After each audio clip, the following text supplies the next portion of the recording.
Okay, hello everyone, and thank you for joining. My name is Michael Downey, and as host of today's session, I'm pleased to welcome you to today's AWRI webinar. Today's session is Australia's country, image internationally, and trade recommendations to buy Australian wine, effects and implications. Now, I'm fortunate to have with me Dr. Roberta Crouch, an Associate Professor at the University of Adelaide, whose research on this topic will guide the conversation for the session. Now, Roberta has recently returned to Australia from France, where she was Director of Masters in Wine Business at the Burgundy School of Wine and Spirits Business. She's also a past Director of the Masters in Wine Business program at the University of Adelaide and Chair of the University of Adelaide Wine Future Research Cluster. Roberta has had her work published in a range of industry and highly acclaimed academic publications and is an experienced leader of internationally based wine business research projects. It's fantastic to have Roberta here, but I also invite you, the audience, to join today's conversation. To ask a question, please open the Q&A section of the webinar, type in your question and click to send. Please feel free to send through your questions at any stage, and once we get to the Q&A section of the webinar, Roberta will ask your questions, will answer your questions. If you'd like to get involved through Twitter, please use the Twitter handle @_AWRI. And as always, the webinar is being recorded and will be available to view later this afternoon from the AWRI's YouTube channel. I'd also like to acknowledge and thank Wine Australia for providing funding and support for AWRI webinars. And just quickly, for those that are just joining us, welcome. The topic for today's webinar is Australia's country image internationally and trade recommendations to buy Australian wine, effects and implications. And I'll hand over now to our speaker, Dr. Roberta Crouch, to start the conversation. Thanks, Michael. Just a minute. Thanks, Michael. It's great to be here this morning with you and with everybody else that's out there listening today. Before I start, I just want to make the point that what I'm presenting today is really a snapshot. It's more of a trailer than the movie. This study was 3.5 years long. It covered 7 countries. There's 28 data sets. So I'm just going to pick out some of the data findings with respect to trade opinions about Australia, us and our wine. But if any of you would like to contact me personally or contact Wine Australia, then we can certainly provide you with more detailed information with respect to what I'm talking about today or any of the countries that were covered. Okay, so what I'm going to start with is just a brief explanation of what we mean by country of origin effects, or COO. Well, first of all, country of origin or country of origin effects really are some beliefs that people in a location will have about the country of origin of a product or a service, and that really becomes the country's brand, its country image, personality. Then, of course, it affects the products themselves. In this case, we're going to investigate wine, although the study revealed many other things about the products that people consider Australia might be competent to produce. But very importantly, especially within the context of wine, it also covers how people feel about the nationals from a certain country or location. And what all of these beliefs or assumptions contribute to is how people at trade level and at consumer level view a product or service. It influences their expectation of quality and risk. It actually influences their assessment of quality, often even after consumption. But most importantly for us in our industry, it influences willingness to pay a premium price. So the question was, and it's never been investigated before for Australia, in spite of like 70 years of research, what does the world think of us? What do they think we're capable of? What do they overall think of our wines? And what I'm going to talk about today is how the opinions of those in the trade, how our country of origin influences will in fact moderate their likelihood to stock and recommend Australian wine to their customers. So the next point is really about how country images are formed. How do people get an opinion about a place? Well, it can be based on the sum total based on actual experience. You know, you've been there, you've bought the products, you know people, you have understood its history, etc. Or it can be based just on hearsay, on myth, on media, on marketing campaigns, on world events. But the important thing to remember, and this is the critical aspect, is that however people come to form an opinion, they do form an opinion. They have mental images. It evokes emotions. And this then halos and influences how they affect products from certain places, what they're likely to pay for it, and how high they believe the quality will be. And this is based on over 75 years of research investigating country of origin effects across every product you can imagine, and a number of services as well. Now, what we want to do always as marketers and as business people is to use country of origin influences to assist us to do better in our business. So that is much easier when the product image is congruent with the category. So we all know about German engineering, we know about French chefs, and over the years, countries have actually improved and altered their country image through the production of products or competency in products.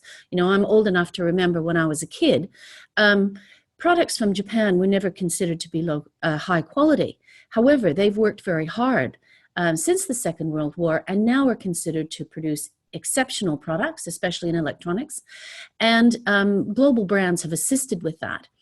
But if people have a single image impression of a place, then whatever they believe a country might be competent in will then spill over or halo everything that they produce. So the example I give here is, you know, we all think the Germans produce high quality goods, but who would ever think of German perfume? We'd probably all think it would smell like engine oil or something like that. So this country fit is really important. And when people see the country image and the product as a good fit, then they automatically assume it'll be better quality, hence it's worth more. They feel that it's a lower risk to buy because they think that people that really understand it are making it. And then, of course, it carries the potential for prestige. So you might not even think much of a country. Let's think of some countries in the Middle East.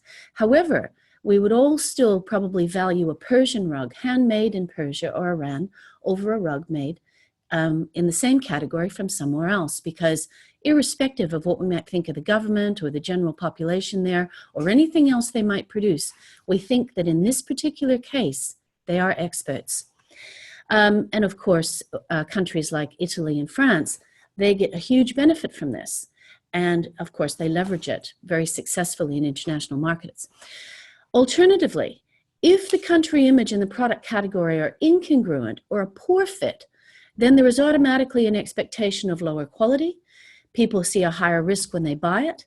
They're less likely to be admired by their friends for owning it, and therefore they expect to pay less for it. So if we think about wine for a moment, or any product where there's likely to be some expertise involved, we think very much about the people, and we think about what they're capable of producing. In a business sense, like in a business-to-business context, we also think, you know, are they honest? Are they educated? Can they be relied on? And in the case of wine, you know, consumers around the world, and of course, people in the trade too, they are always mentioning the fact that, you know, the French and the Italians, for example, they're passionate, they're experts. They might criticize them, but in this particular point, they believe they are highly skilled and passionate about what they do. That gives them faith in the product. So, of course, we investigated how people perceived Australians within this context. Now, if we think about country of origin and wine for a moment, it's important to remember that in spite of all the years of study, it's still a dynamic area where the landscape is changing. Country of origin has always been an important extrinsic cue for wine. And studies I've done and that my colleagues have done can account for as much as 70% in some markets of consumer expectations of quality and price and desirability. So of course, it's especially important in premium wine segments. We are facing global competition in all markets, of course, and that's only intensifying. And for us in wine, it is one of the few products that still has a single place of origin. Many international brands have an origin of the brand in one country, but we know they're made elsewhere. That's not the case in most wines, if any wines. So this study looked at what is our country image, never been explored before. Is it congruent with the production of fine wines? What sort of products are we really famous for? Is wine one of those in terms of premium wines or fine wines? What does the world basically think we're capable of doing? Does this line up with what they expect from a fine wine maker?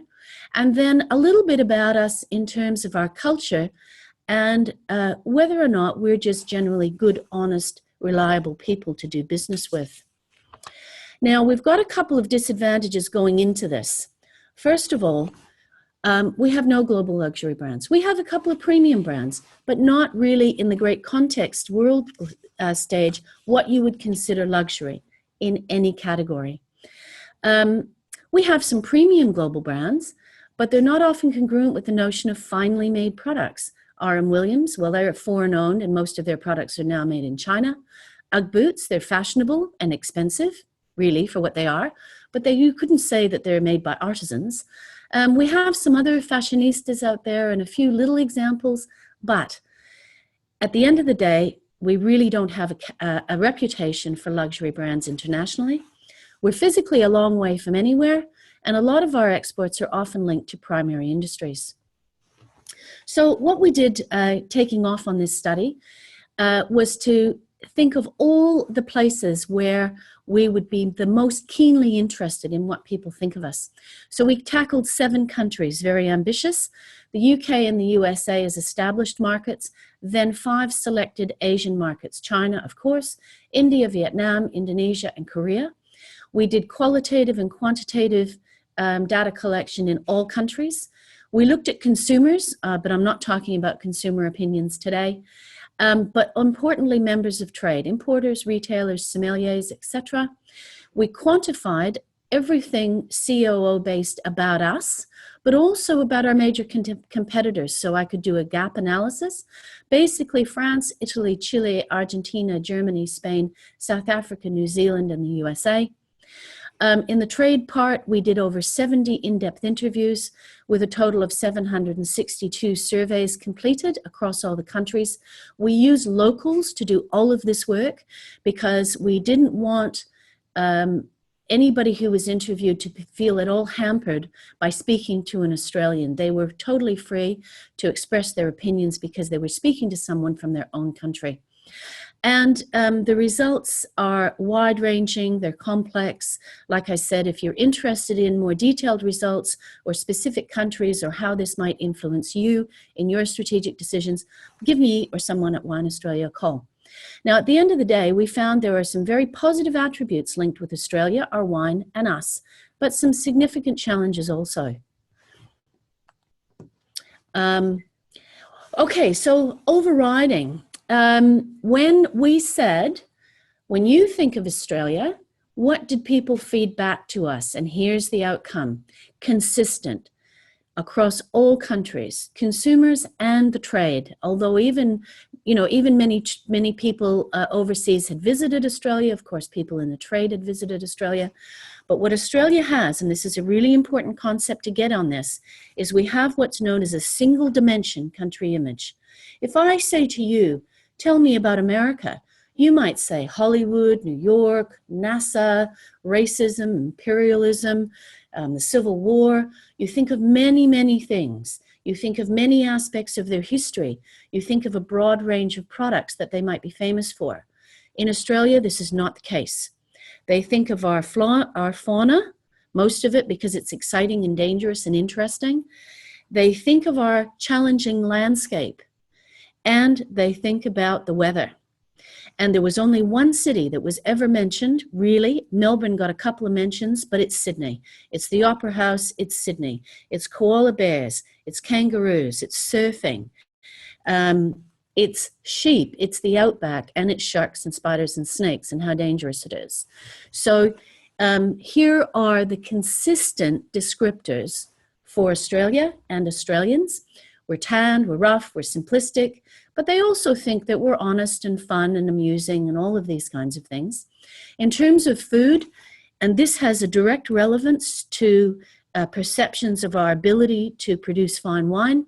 They have no idea the sorts of cuisines that are available here. They think we eat sheep, not lamb. Of course, sharks, whales, crocodiles, etc., etc. It's all on the barbecue. In terms of wine, we had some champions. We had some very strong critics. So the range was poor through to okay, through to excellent. Now, you wouldn't be surprised to know that when we asked these questions with respect to France or to Italy, it started at good and went up from there. So for us, there isn't a consistent view of our wine, and that's a problem. Now, this is a little bit hard for you to see, and I'm not going to dwell on it, but I just want you to look at the sorts of descriptors, and this will be available for you to ponder later on the YouTube channel, that we identified as those things that are descriptors for Australia. So on the wine personality side and food personality side, we have things like exciting, sincere, reliable, imaginative. They think our food's exciting because we're eating sharks and whales all the time. But it's about being honest, reliable, charming, unique. Lots of descriptors respective to us about being honest, reliable, down to earth, strong, sincere, again, exciting, lighthearted, bold. But we also have a side to us that is not so charming, a little bit about being lazy, racist, and weak. Now, the lazy part comes from the overriding perception of us being laid back. So again, it can be positive in terms of being approachable and good to be with. But if you think about it in terms of someone who produces a high quality, complex product, or someone to do business with, being laid back is perhaps not how you would like to be described. On the country personality side, again, we're well-mannered, amusing, well-organized, hardworking, prosperous. This is good. A little bit decadent and vulgar, etc. But the point I want to make here is that when we looked at the impact of our negative dimensions on perceptions of fine wine fit, we found that they were not impactful. So the positive side was impactful. The negative side, not so, in a statistical and analytical sense. However, we should still be mindful of them going forward. Now, in terms of an overall positioning map, you can see here in broad terms on the two dimensions, and of course there are many dimensions to wine, but on the two dimensions of expecting a premium price versus expecting a value price, expecting consistently high quality versus low value wines, this is in the different countries how Australia basically sits. So there's some inter-country variation. Everyone considers France and Italy to be the top of the tree, no question there. And then for the USA, because they are ethnocentric and they produce a lot of wines and very good wines, they have a very high opinion of their own products, of course.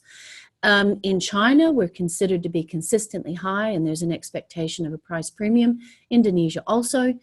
Vietnam less so, India a little bit less so, but you can see where the issues really are in terms of the premium segments, not surprising, in the UK and the USA.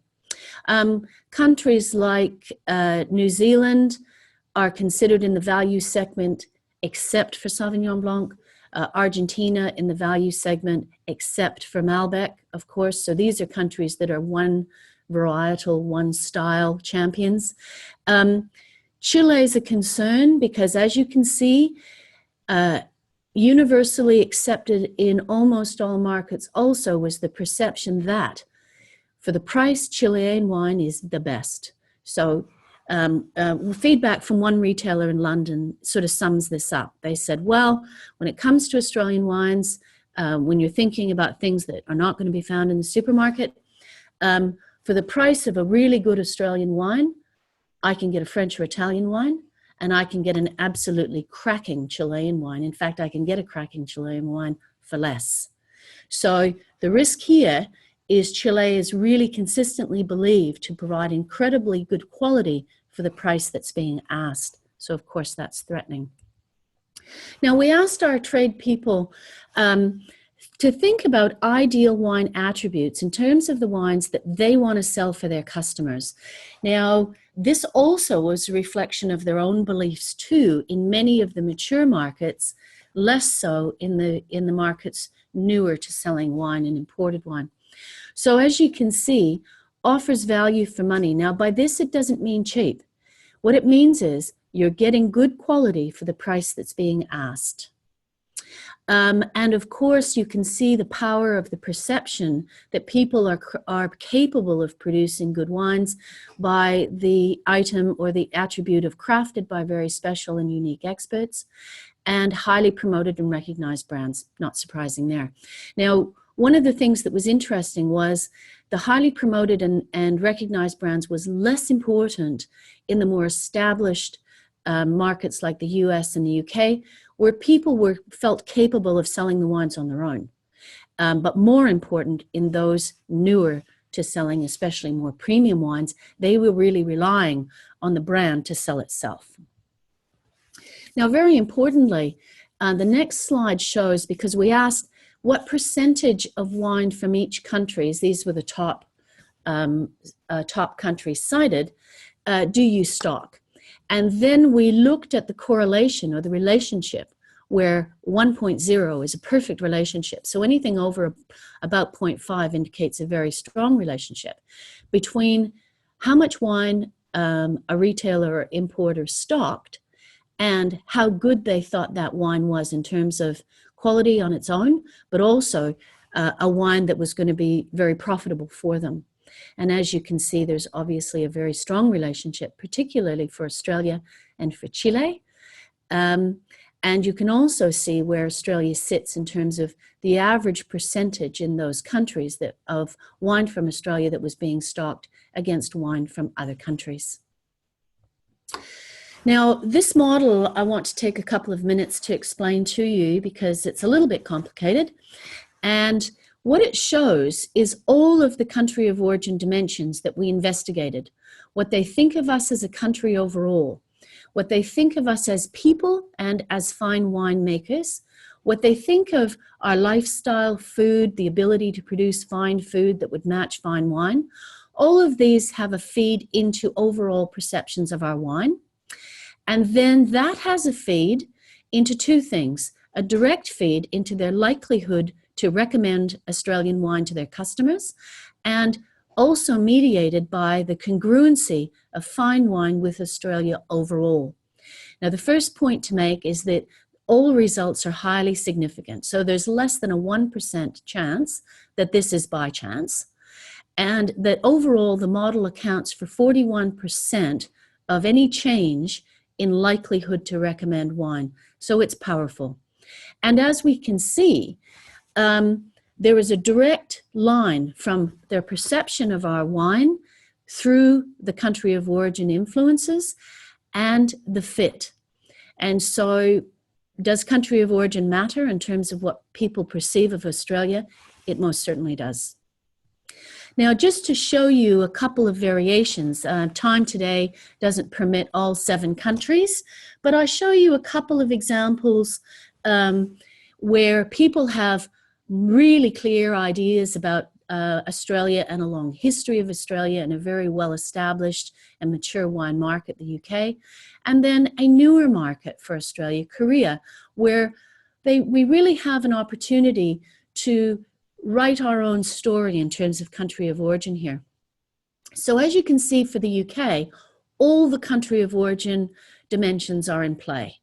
And it is a close match to the overall sample at an R-square or a percentage change rate of 39%, call it 40% if you will.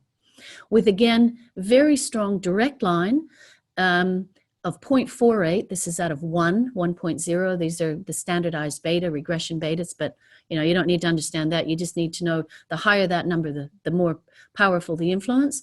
So wine personality, a direct influence, fine wine fit, a direct influence, and food, country, and people all in play. However, for Korea, it's a little bit different. They really had no idea at all about our food, but country and people, and then through fine wine fit. So their perceptions of us as people are very important because that is the strongest driver to their impressions of our wine and then their likelihood to recommend. So what this suggests is We need to work with what people believe about us already. And they already are very convinced that we're sincere, reliable, exciting, bold, unique. And a lot of that comes from our history. We're known to be, reliable in a fight. We know we've been strong contributors around the world. We're brave. We live in what they perceive to be a very harsh landscape. We overcome it. So we're exciting, bold, and unique, and honest, and authentic. And these are really powerful and positive things to be. However, we do have image issues, particularly in the USK, where they are more likely to think of us as rough and unsophisticated and simple. More positive impressions of us in Asia, not surprisingly, considering the proximity and the strong interactions. So the task for wine brands is to form your messaging to take absolute and total advantage of our unique attributes and positionings, because the research shows that these descriptors belong to us. Nobody describes the French this way. They don't describe the Italians this way, or the Chileans, or the Americans. These are our descriptors. They're ours. So, about being uniquely Australian, a couple of points of caution. Too often, perhaps, we show ourselves as easygoing. Remember, producers of premium or luxury brands are never laid back. They're exacting, passionate, have pride in what they make and who they're devoted to. One of the things that was very interesting coming out of discussions about the French was a belief that part of the reason the French make such good wines is because their consumers are so demanding. So, you can't get away with making bad wine in France because your consumers there won't allow it. So we need to communicate that Australian consumers are no less quality demanding. And of course, people who produce fine products are not rough, simple, or unsophisticated. So while we're not considered to be sophisticated or cultured per se, again, we are strong. We take risks and we don't mind doing so. This is very good for innovative products, for packaging, for presenting a good attitude to the market and strong belief in your story. We're sincere and honest, which means we can be trusted. So can our wine. We're exciting, so let's be that way, but a bit more like James Bond and a bit less like Crocodile Dundee. Same with bold. Let's be exciting, but let's be sophisticated with that. And of course, let's promote our authenticity. The trade and consumers crave this. I've been doing follow-up research over the last year and a half in the US and the UK in particular, and what keeps coming out over and over again with people who are talking about the wines that they are seeking for their stores and for their warehouses is they need brand stories that are authentic. So think about your impression management. Avoid Aussie jargon and slang, and please think carefully about how you want to reference our cliche associations. Everyone is well aware of these references. Remember, we have a single dimension country of origin. We need to add another facet. People are already thinking about little else other than Ayers Rock, the surf, the beach, kangaroos, the sharks. So we need to communicate really what it is to live in Australia. We have an incredibly high standard of living. We have a high level of sophistication, and we have a strong demand for quality by our own consumers. But we must temper this by not appearing to be hubris. We need to be sophisticated and strong and high quality, but in our own distinctly Australian way. I would warn a little bit about the use of humor and sexually oriented images. We have a reputation a little bit for chauvinism, and some markets are conservative. I did have retailers in the States telling me recently, and in the UK too, in London, that there were some brands from not just Australia, but some Australians were certainly mentioned, that were not stocked simply because they found the labels offensive. Think about how your brand is presented, and your staff, of course, if they travel. Because of the tyranny of distance, it's really important to make sure our brand websites are perfect. They need to be up to date. They need to communicate the story. And a lot of trade people were looking for access to some trade and more technical information. And even though it is a long way away, visitation is the best way to communicate your story. Again, especially for international markets, it's probably best to consider not positioning where we lack credibility. We are constantly described as young. Even in the United States, which is another young country, we were called the new guys on the block in terms of winemaking. So a couple of 100 years is nothing. It's nothing. In the great scheme of things, when you think about how long they've been making wine in Georgia, France, Italy, Spain, etc. So these adjectives belong to the French and the Old World producers for the moment. So thinking about food, I've just put a couple of quotes here from the trade and from consumers. We do very strongly need to talk about how well our wines match with fine cuisine, high quality food. This particular example is fun and interesting, but it's not helpful. It just reinforces the cliches. So here's some quotes for you from the United States. People who know nothing about fine food can know nothing about fine wine. From England, from a trade guy in England, well, talking about Australia, they ruin Chardonnay, a noble grape. They serve it way too cold, but they need to wash down all that burnt barbecue. Recently, from an interview I did just a couple of weeks ago in Texas, at the end, a very important broker and importer said, by the way, what do you guys eat in Australia? I need to be able to make recommendations to customers about food matching. And aside from steak, I don't know what I could match Australian wines with. Do you eat any fish? And then from Korea, I don't think they eat any vegetables. This was part of a focus group where they were talking about what we eat in Australia. One person offered, I don't think they eat any vegetables, sheep, kangaroos, and sharks, all in the barbecue. And I think they also eat whales.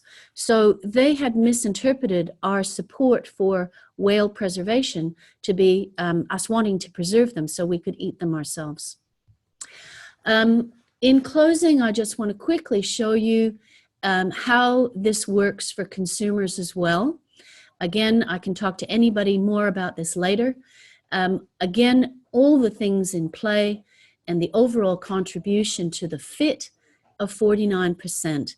And again, if you look quickly down the food impact, you can see that only for India and Indonesia, does perceptions of what we eat not matter. So really that's all for today. Michael, a very quick and complex overview, but like I said, it was a big study and I'm very happy to talk to anybody in more detail about it later. Fantastic. Thank you for that, Roberta. We'll move here straight into a Q&A. So if anyone out there has any questions for Roberta, she's going to stick around and answer those questions.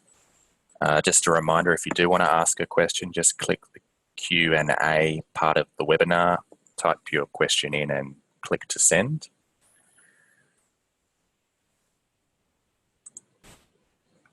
And we don't have any questions for now.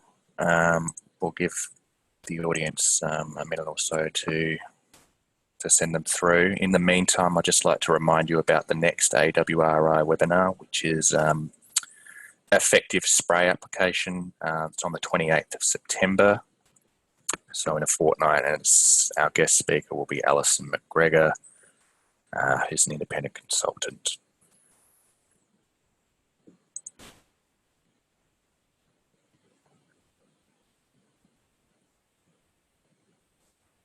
So, Roberta, we don't have any questions. Would you like to make any final comments or say anything before we wrap up? No,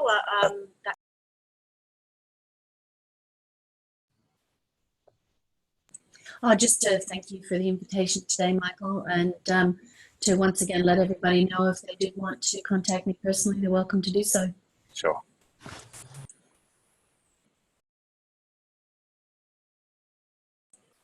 Okay, great. Thanks for that, Roberta. So we'll wrap the session up. I'd like to firstly thank Roberta for providing such an interesting and comprehensive update rather a snapshot surrounding some of her research. And as she's indicated a few times, if you do want to find out more, please contact Roberta directly, or Wine Australia, or even the AWRI, and we'll put you in contact. I'd also like to thank the audience for participating in today's session. Attendees will receive a follow-up email with a link to this recording. That's all we have for today. Thank you again for attending, and I look forward to seeing you at the next AWRI webinar.